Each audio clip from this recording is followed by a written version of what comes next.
Is Bitcoin the currency of the future, or is it the payment system they're developing? Bingo, it's the payment system. It's the blockchain encryption, and they're interesting things. I think Bitcoin, or the really blockchain encryption that's behind it, has a greater ability to bring more of the world's population out of poverty than anything we've seen in...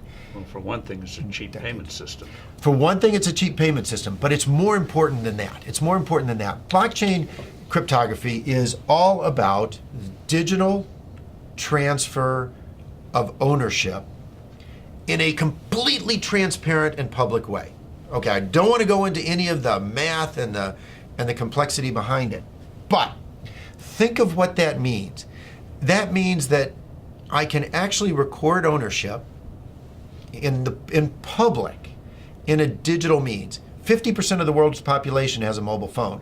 I read an estimate this month that in 2020, 90% of the world's population will have mobile phones. That's probably a high estimate, but that's okay. Now, $35 smartphones. But we're throwing them away, and they can ship them off to emerging markets. But what's powerful about this, now think about Hernando de Soto. Yes. Okay, the Institute for Liberty and Democracy in Peru. I really think Hernando de Soto should win the Nobel Prize for the work he's done. I hope he does. But he's gone around the world and identified one of the most powerful things to the economy and the creation of wealth, and that is the ownership of property. Which you can then use as collateral. Which you can use as collateral, and when you own it, you will develop it. You will, the best thing you can do for the environment is to own it, because when you own it, you make sure it's sustainable for your future family. And that's powerful.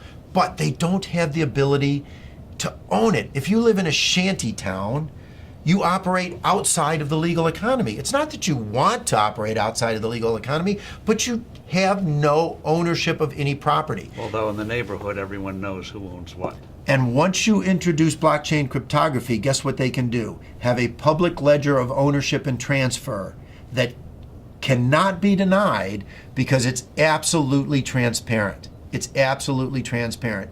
It is the means through which these individuals can get exactly what Hernando de Soto thinks they best need to bring themselves out of poverty. It is so much more profound than that, but at its very basis, it has the ability to give these individuals the right of ownership to property. And that has, more than anything else, the ability to bring them out of poverty. And I can't wait. It'll be adopted elsewhere. I mean, it's such a powerful, blockchain encryption is such a powerful tool. It'll be used by banks, it'll be used by credit card companies. It will become a standard.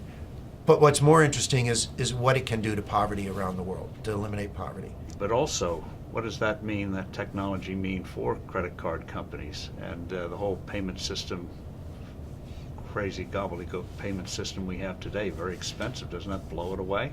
I hope so. I hope so. I mean, think about it. When there was one manufacturer of phones in the U.S. government, what did we have? This big clunky rotary thing that sat on desks. Now, what do we have? Cell phones of all flavors, sizes. I can sit in Africa and on my cell phone take courses at MIT because they're public record. It's absolutely astounding what happens when you can actually innovate around the world and compete. And what is happening is blockchain cryptography, forget Bitcoin, creates a competitive technology, a competitive innovation that these credit card companies will have to adopt. The ones that adopt it first will bring their cost base down. And importantly, if you think about a retail store, and I have this with my kids are off in college and they go to a retail store, they use their credit card. And the credit card company costs the retailer $3 to $6. Right, because they reject well, first the fee is high, and then they reject the transaction. Because why is this card suddenly showing up in some city, some place where I don't live? So it gets cut off. Well, with blockchain cryptography, the buyer and the seller automatically trust each other over an untrusted network.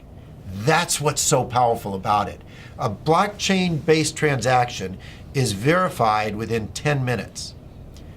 It's not verified within 10 minutes for a credit card, which is why 5 to 10% of all transactions are rejected on the spot.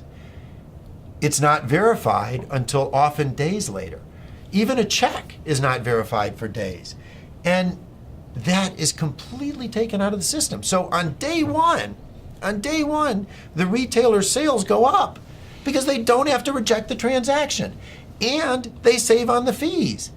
It doesn't really get much better than that if you're looking for a disruptive innovation in any single industry. It's wonderful.